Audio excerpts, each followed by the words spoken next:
there is a question, is the attitude of Islam to history.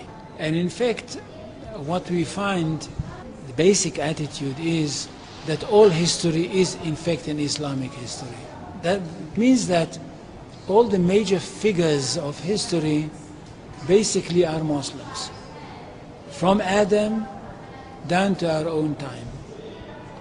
So if the Jews or the Christians are demanding something and basing it on the fact that there was a king called Solomon, or a king called David, or a prophet called Moses, or Jesus, then of course what they are doing, they are saying something which is not true, or in fact they don't know that all these figures were basically Muslim figures. They were, in fact, since the creation of the world there is only one religion, and this is the religion of Islam. So if anybody says, look, there is a place which is connected with Solomon, and that's the place where the Temple of Solomon stood, a true Muslim would tell you, yes, absolutely right, but don't forget that Solomon was a Muslim, and David was a Muslim, and Abraham was a Muslim, and Isaac was a Muslim, and Jesus was a Muslim. And this is what I mean by the Islamization of history. And you can understand that through Islamization of history, you've got Islamization of geography. Anywhere which was connected with these people, or with these prophets, which were all Muslims, becomes a Muslim territory. And therefore, when Islam was not in that area before Muhammad came to it, but it should have been there. In that area, I mean in the Middle East or other parts outside the Middle East, which are now Muslim parts. Any place like this had to be freed, not to be conquered, had to be liberated. So Islam appeared in history in the time of Muhammad, or reappeared in history from their point of view, reappeared in history as a liberator. And therefore there is no Islamic occupation. If somebody occupied anything, it would be always somebody else, not the Muslims. So there is no Islamic occupation, there is only Islamic liberation.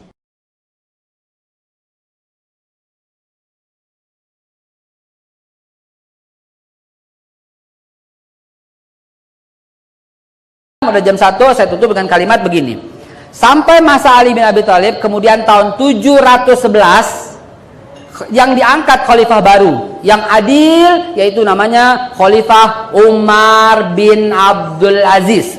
Tahun 718, baru 7 tahun Umar bin Abdul Aziz memimpin, sudah tiba di Palembang. 718 Raja Sri Indra Farman masuk Islam atas dakwah Khalifah Umar bin Abdul Aziz. Coba lihat jamaah, ini dahsyat, jangan dibohongin sejarah. Jadi kesimpulannya, Bismillahirrahmanirrahim. Jadi Allah Subhanahu wa taala di awal-awal 1978 sebelum Masehi mengatakan, Ibrahim ente Islam. Ibrahim ente Islam. Ya. Wasamnya muslimah min qabl. Lalu kemudian Ibrahim mengatakan kepada Ismail, kepada Ishak, kepada Yakub dan anak cucunya, ma ta'buduna min ba'di, apa yang kau sembah setelahku? Na'budu ilahaka wa ilaha wahid wa ilaha bait wa ilaha Ibrahim, Ismail, Ishak, wa nahnu lahu muslimun. Nabi Musa berkata, wa nahnu lahu muslimun. Talut juga mengatakan, wa nahnu lahu muslimun. Talut wafat digantikan oleh Daud. Daud berkata, wa nahnu lahu muslimun. Daud wafat digantikan Sulaiman. Sulaiman berkata apa? Wa nahnu lahu muslimun. Sulaiman wafat, ada orang ngeyel yang namanya Yahuda, bikin Yahudi 930. Habis Sulaiman wafat, Allah balikin lagi, jangan ingkar. Sulaiman, Zakaria, Yahya, Isa diangkat sebagai Rasul tahun 30 kurang lebih. Kemudian setelah Isa wafat, ada yang ngeyel tahun 325, namanya Nasrani. Siapa yang bikin? Konstantinus bersama Paulus. Nabi SAW 610 diangkat sebagai Rasul. Rasulullah wafat, ada yang ngeyel, namanya Syiah 870. Sama modelnya, ngeyel semua nih orang-orang ini nih. Ini ngeyel semua sama. Ya, 610 Rasulullah. Lalu kemudian 1400 tiba mengislamkan seluruh Nusantara. Siapa itu? Cucu Nabi yang ke-9, namanya Maulana Malik Ibrahim.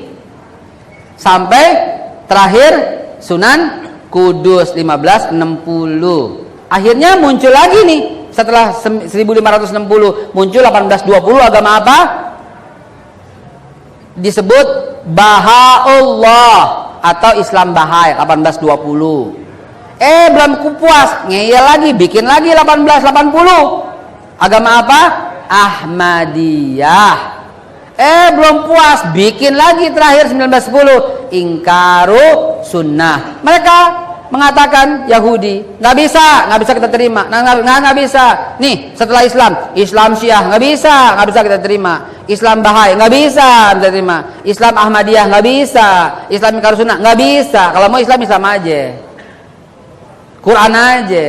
G1 gabung sama kita, jangan bikin masjid sendiri dong. Apalagi Iran kiblatnya nggak bisa.